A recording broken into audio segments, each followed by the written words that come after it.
수능 특강 58페이지 지질시대의 환경과 생물에 대해서 학습해 봅시다. 화석의 생성과 보존. 화석은 지질시대 생물의 유해, 흔적을 이야기합니다. 근데 이 화석이 생성되기 위한 조건이 있는데 이 조건들을 한번 같이 정리해 봅시다. 일반적으로 생명체에 뼈나 줄기와 같은 단단한 부분이 있어야 됩니다. 그리고 두 번째로 이 개체수, 생물의 개체수가 많아야 됩니다. 그리고 이 생물체가 분해되기 전에 빨리 묻혀야 돼. 한마디로 매몰 속도가 빨라야 돼. 그리고 화석화 작용이 있어야 됩니다. 화석화 작용. 이 화석화 작용이라는 건 화석이 되는 과정이야. 그리고 마지막으로 5번째, 심한 지각 변동이 일어나지 않아야 됩니다. 한마디로 우리가 지금 볼 수 있는 이 화석들은 개체수가 많고 단단한 부분이 있으며 매몰이 빨리 되고 화석화 작용을 거치고 지각 변동을 덜 받은 것들이라는 거야. 됐니? 그리고 이 화석은 우리가 두 가지로 분류하는데 첫 번째는 표준화석, 두 번째는 시성화석으로 분류합니다. 자, 표준화석은 중요한 게 바로 뭐다? 생성 시대를 이야기해 주는 거야. 그래서 적어 놓으세요. 화석의 생성 시대. 자, 시성화석은 이 화석이 살았던 생성 환경을 이야기해 주는 거야. 표준화석은 지질시대 중에서 일정 기간에만 번성했다가 멸종한 생물 화석으로 지질시대 결정과 지층 대비에 이용됩니다. 앞에서 우리 화석으로 지층 대비하는 거 했지? 자, 이 표준화석은 넓은 지역에 생존기간이 짧고 개체수가 많아야지만 돼. 그래서 예를 들어서 고생대에는 삼엽충, 중생대에는 공룡, 신생대에는 매머드가 있습니다. 반면에 시성화석은 이게 특정 자연 환경에서 살았던 암석을 이야기하는 거거든? 생물을 이야기하는 거야. 그래서 예를 들어서 고사리를 딱 보면 우리는 과거에 따뜻하고 습한 육지였겠구나 라는 게 떠오를 수 있어야 돼. 한마디로 특정 환경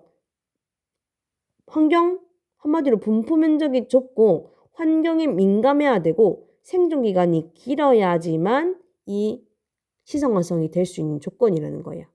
특정 자연 환경에만 서식해서 우리가 이 화석만으로 생물이 살았던 자연 환경을 추정할 수 있는 화석이 바로 시상 화석이다. 예를 들어서 고사리가 있고 또 산호가 있지. 산호는 따뜻하고 얕은 바다를 지칭합니다. 됐니? 그러니까 우리가 땅을 팠을 때 암모나이트가 나온다. 그럼 뭐야? 이 시대는 중생대네. 땅을 팠더니 산호가 나온다. 여기는 따뜻하고 얕은 바다라는 환경이었겠구나 라는 걸 알 수 있는 거지. 그래서 한 번씩 시험 문제에 이런 그래프가 나와. 생존 기간 X축은, Y축은 분포 면적. 자, 생존 기간은 짧지만 분포 면적이 넓은 화석은 뭐야? 표준화석. 생존 기간은 길지만 분포 면적이 작은 암석은 뭐야? 시상화석. 이렇게 이야기할 수 있어야 돼. 됐어? 자, 두 번째 지질시대로 넘어가 보자. 자, 지질시대는 지구가 탄생한 46억 년 전부터 현재까지를 지칭하는데 46억 년 사실 너무 길어. 46억 년을 1일로 환산해보면 1시간이 1억 년이거든? 근데 신생대부터 지금까지가 한 20분밖에 안 돼. 얼마나 긴지 알겠지? 자, 근데 이 46억 년이 너무 기니까 우리가 구분합니다. 구분하는 기준이 바로 뭐다? 지각 변동이나 기후 변화인데 46억이라는 이 지질시대를 누대, 대, 기로 분류합니다. 제일 먼저 시생누대, 원생누대, 현생누대로 구분하는데 기준은 바로 46억 년 전부터 25억 년 전까지를 시생누대. 25억 년 전부터 5억 4천만 년 전까지를 원생누대. 그리고 5억 4천 년 전부터 현재까지를 현생누대라 그래. 근데 이 현생누대도 사실 너무 길거든. 이 현생누대를 다시 쪼갠 게 바로 뭐야? 고생대, 중생대, 신생대야. 고생대는 약 5억 4천만 년 전부터 언제까지? 2억 5천만 년 전까지. 중생대는 2억 5천만 년 전부터 6,500만 년 전까지. 그리고 신생대는 6,500만 년 전부터 1만 년 전까지. 현재까지를 우리는 신생대라 한다. 됐니? 근데 이 1000년도 사실 너무 길어. 그래서 얘를 또 쪼갰다. 어떻게 쪼갰게? 바로 고생대는 캄브리아기, 오르도비스기, 실루리아기, 데본기, 석탄기, 페른기. 중생대는 트라이아스기, 쥐라기, 백악기. 신생대는 팔레오기, 네오기, 제4기로 쪼갰습니다. 여러분 이거 외워야 돼. 어떻게 외우는지 알려줄게요. 자, 고생대, 캄브리아기, 현생누대 이전은 캄브리아기 이전이지. 그래서 앞선자를 써서 뭐라 한다? 선 캄브리아기라고 이야기합니다. 됐어? 선 캄브리아 시대라고 해. 자, 그리고 이 현생누대는 뭘로 쪼갤 수 있다고? 고중신. 고중신은 어떻게 외운다? 캄캄한 데에서 오실 때 석탄 베이스로 외워. 그리고 중생대는 트쥐백, 트집 잡지마, 트쥐백. 신생대는 팔레사기. 이렇게 외우세요. 꼭 외워야 돼. 캄캄한 데에서 오실 때 석탄 베이스, 트쥐백, 팔레사기 순서대로 외워야 됩니다. 됐니? 자, 여기에 자세한 것은 뒤에서 배울 것이고 지금 우리가 할 것은 고기후 연구 방법에 대해서 학습해야 됩니다. 고기후 연구 방법이 생각보다 시험 문제에 많이 나오는 파트야. 자, 고기후 연구 방법. 과거의 기후를 연구하는 방법 4가지를 우리는 알아야 돼. 첫 번째는 우리는 화석으로 과거의 기후를 알 수 있대. 어떤 화석? 시상화석으로. 자, 시상화석 예를 들어서 고사리가 산출되면 그 지역은 어떤 지역이었다? 따뜻하고 습한 육지, 또 온난 수분한 기후였다는 걸 알 수 있어. 두 번째, 지층의 퇴적물 연구. 퇴적물에는 얘들아 꽃가루 화석 같은 게 보관될 수 있거든. 그러면 이 꽃가루 화석으로 과거에 생존했던 식물을 알 수 있고 이 식물이 어떤 기후에서 사는지를 우리는 추측할 수 있겠지.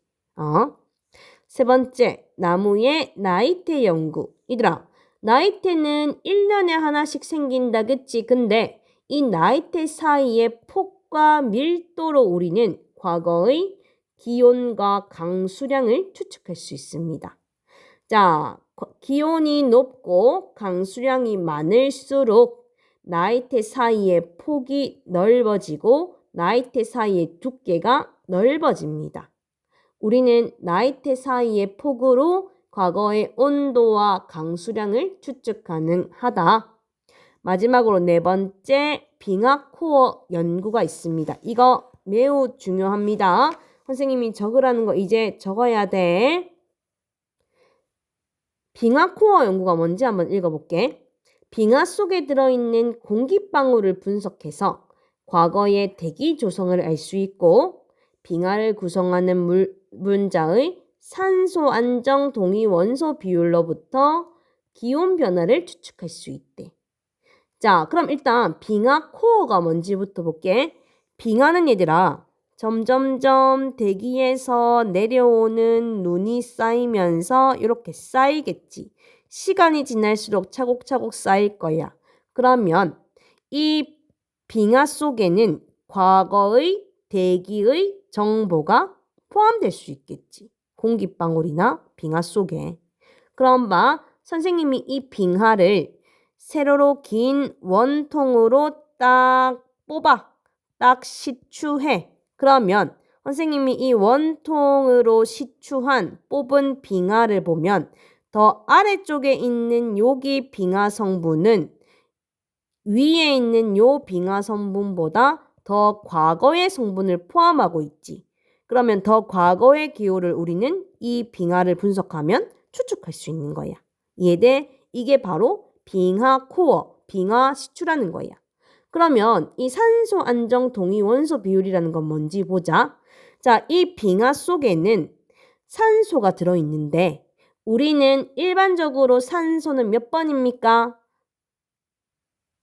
수, 헬리베 봉탄, 질, 산. 산이 8번째지.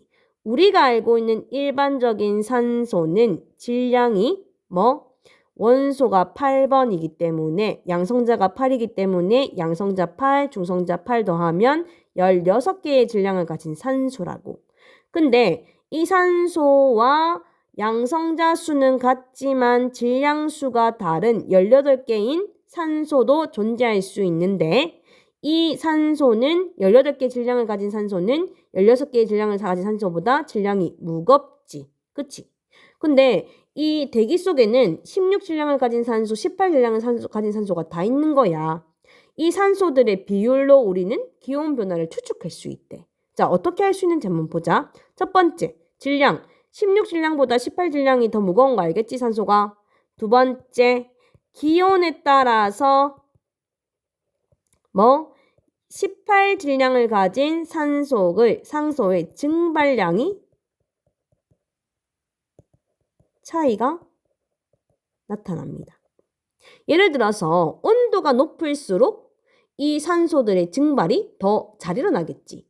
근데 18질량을 가진 산소는 16질량을 가진 산소보다 엉덩이가 더 무겁단 말이야. 자, 그러면 기온이 높아질수록 이 엉덩이가 무거운 것도 어떻게 증발이 일어나겠지. 자, 세 번째 중요합니다. 꼭 이렇게 생각해야 돼. 자, 해양 속에 들어있는 바다 속에 들어있는 해양 생물 속에 들어있는 이 산소들은 어디로 들어간다? 대기 속으로. 한마디로 대기가 눈이 내리면 빙하가로 쌓이지. 해양이나 생물 속에 들어있는 산소가 대기나 빙하로 유입된다라고 생각해야 돼. 됐니? 자, 그럼 이제 한번 표를 그려볼게. 자, 해양이나 생물 속에 있는 산소 동위 원소와 대기와 빙하 속에 있는 산소 동위 원소를 비교할 거야. 근데 기준이 현재보다 기온이 높은 경우가 있고 현재보다 기온이 낮은 경우가 있겠지. 그치? 근데 우리는 16질량을 가진 산소와 18질량을 가진 산소의 비율을 조사한다는 거야. 16질량을 가진 산소, 18질량을 가진 산소, 16질량을 가진 산소, 18질량을 가진 산소의 비율을 비교한다는 거야. 그럼 한번 생각해 볼게. 자, 현재보다 기온이 높으면 뜨거워. 그러면 바다나 해양 생물 속에 들어있는 이 18질량을 가진 산소가 증발이 어떻게 되겠어? 많이 일어나겠지. 그러면 바다나 해양 속에 들어있는 생물 속에 들어있는 18질량을 가진 산소가 증발이 많이 일어나면서 많이 빠져나가. 바다나 해양 생물 입장에서는 많이 뺏기는 거야. 그러면 분모가 작아지지. 그러면 산소 동위 원소 비율이 어떻게 돼? 작아지는 거야. 자, 이해됩니까? 자, 기온이 현재보다 높아지면 바다나 해양 생물 속에 들어있는 18질량을 가진 산소가 증발이 많이 일어나면서 바다나 해양 생물 속에서 어디로 많이 들어간다고? 대기나 빙하로 많이 들어가게 돼. 많이 유입돼. 그러면 대기나 빙하 속에 18질량을 가진 산소의 양은 많아지지. 그러면 산소 안정 동위 원소의 비율은 커지겠지. 이해됩니까? 자, 그러면 기온이 떨어질 경우를 한번 생각해 볼게. 기온이 떨어지면 18질량을 가진 산소는 추워지니까 더 많이 안 움직이겠지. 증발이 덜 일어난다고. 그러면 증발이 덜 일어나면 바다나 해양이나 생물 속에 들어있는 이 18산소의 양이 비교적 많겠지. 증발이 덜 일어나니까. 그러면 이 전체 산소 동위원소 비율은 어떻게 돼? 높아지겠지, 상대적으로.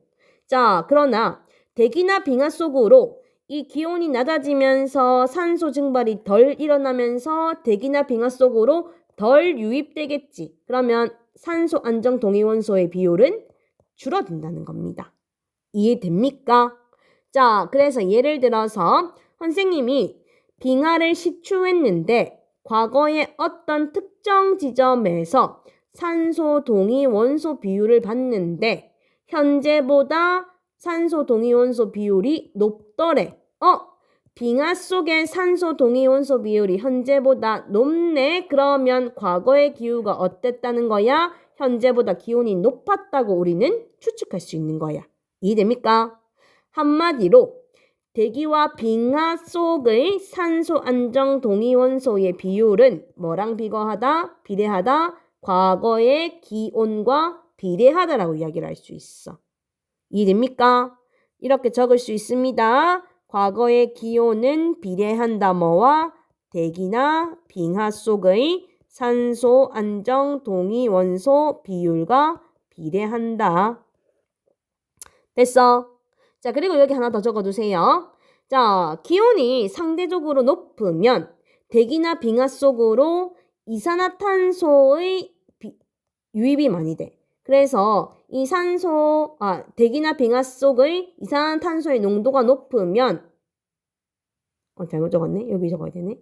높으면 바로 기온이 높았다는 거고 대기나 빙하 속의 이산화탄소 농도가 낮으면 과거의 기온이 낮았다라고도 이야기할 수 있는 거야. 이해됩니까? 이해 안 되면 한 번 더 반복해서 들으세요.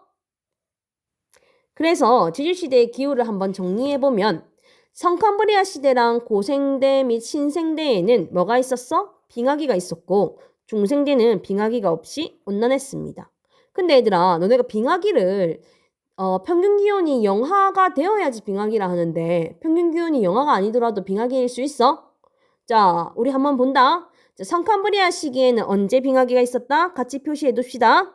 자, 중기 한번 그리고 말기에 빙하기가 한 번 있었어.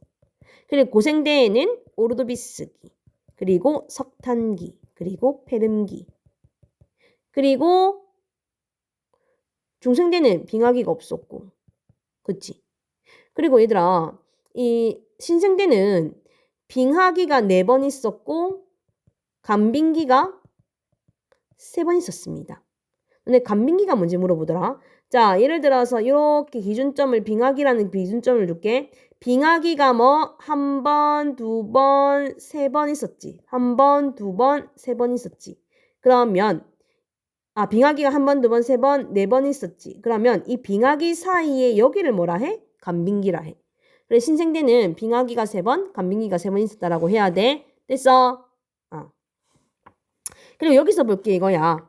자, 우리 생물의 대멸종이 5번 있다라고 하거든. 지질시대 동안. 그때가 언제냐면 같이 표시해놔. 바로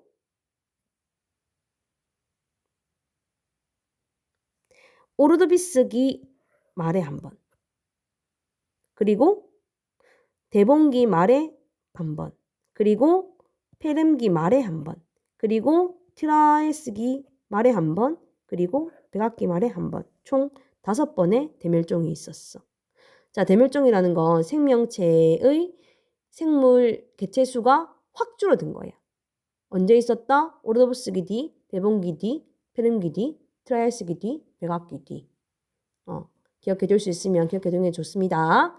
자, 그리고 이제 각 시대별로 자세하게 한번 살펴봅시다.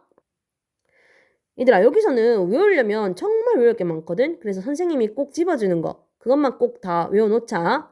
자, 먼저 성캄브리아 시대의 환경과 생물. 얘들아, 성캄브리아 시대는 고생대, 현생류대 이전이지. 자, 이때는 오랫동안 여러 차례의 지각 변동을 받아가지고 대부분의 기록이 없기 때문에 환경을 알기가 어려워. 그리고 생명체가 있어도 개체수가 작고 단단하지 않고 지각 변동이 많기 때문에 화석이 거의 없습니다. 그런데 우리가 딱 2개 기억해야 돼. 자, 시생류대, 원생류대. 시생류대 때에는 대기 중에 산소가 거의 없었거든. 그리고 육지에 자외선이 너무 많이 왔기 때문에 왜? 오존층이 없었거든. 생명체가 어디에서 태어났다? 바다에서 최초의 생명체가 출현했어. 자, 바다에서 태어난 최초의 생명체, 원핵 생물, 바로 뭐? 남세균이 출현했는데, 남세균이 출현하면서 얕은 바다에 스트로마톨라이트라는 화석을 형성했습니다. 얘는 남세균, 한마디로 최초로 강합성 산소를 배출한 생명체의 흔적 화석이 바로 스트로마톨라이트야.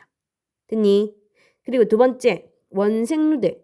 원생누대는 얘들아, 남세균이 광합성을 하면서 산소를 배출하면서 산소가 바닷속에서 대기 속으로 이동하겠지. 자, 그래서 남세균의 광합성으로 인해서 대기 중에 산소의 양이 점차 증가했고, 자, 말기에는 최초의 다세포 동물, 다세포 동물의 예시로는 해파리나 해면이 있습니다. 다세포 동물이 출현했고, 얘네들이 화석으로 남은 무더기가 바로 뭐야? 에디아카라 동물군입니다. 에디아카라는 언덕에서 다세포 동물의 화석이 나타났는데 얘를 뭐라 한다? 에디아카라 동물군이라고 이야기한다. 그래서 꼭 기억해둬야 돼. 시생누대는 스트로마톨라이트, 원생누대는 에디아카라 동물군, SSOO. 오케이? 본격적으로 이제 고생대 들어가 보자. 자, 고생대는 중요해. 감, 오, 실, 대, 석, 폐, 기가 있었고, 자, 환경이 중요한데, 고생대 말기에는 거대한 대륙, 판게아가 존재했다라는 거 꼭 기억해둬야 돼. 캄브리아기는 삼엽충, 오르도비스기는 필석, 실루리아기는 적어 놓으세요. 오존층이 형성되었습니다. 드디어. 자, 오존층이 형성되었어. 그렇다는 것은 그동안에는 자외선이 육지에 너무 많이 들어오기 때문에 뭐가 없었어?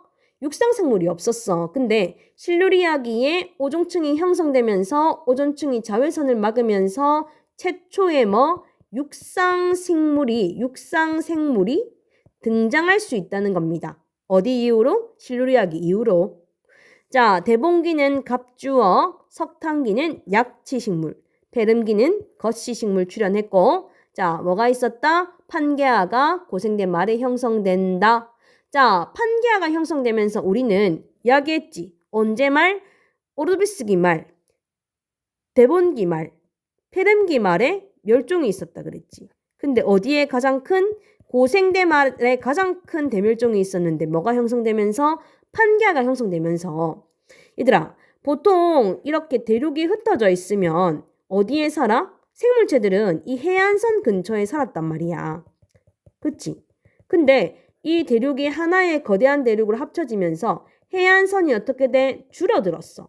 해안선이 줄어들었다는 거는 생물들의 서식지가 줄어들었지. 그래서 생물체가 대멸종이 일어날 수밖에 없었던 거야. 이해됩니까?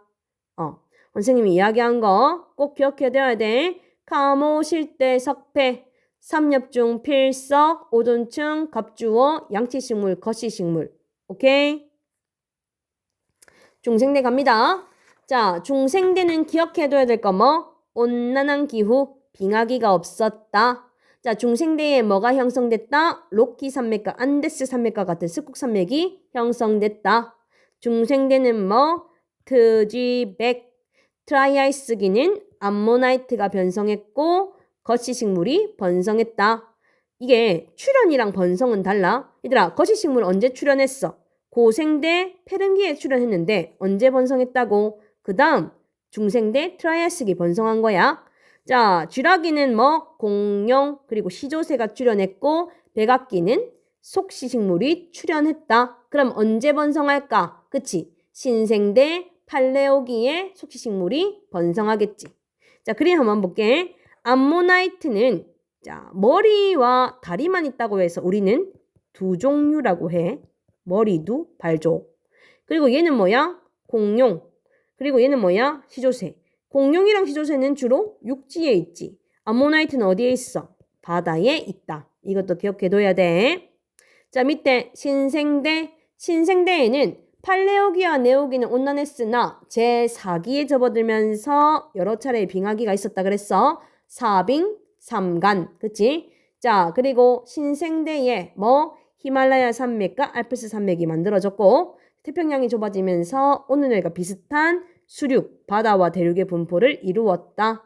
신생대 팔레사기 기억하라 해서 팔레오기, 네오기는 화폐석, 그리고 겉시식물이 쇠퇴하고 속시식물이 번성했다. 제4기는 매머드 등 대형 포유류. 자, 요게 합폐석이야 얘들아. 합폐석은 어디에서? 바다에서 발견되고 매머드는 어디에서? 육지에서 발견된다. 너네 아이스 에이지 영화 아나? 아이스 에이지에 매머드 나오지. 그때 시기가 어디야? 바로 신생대야 배경이.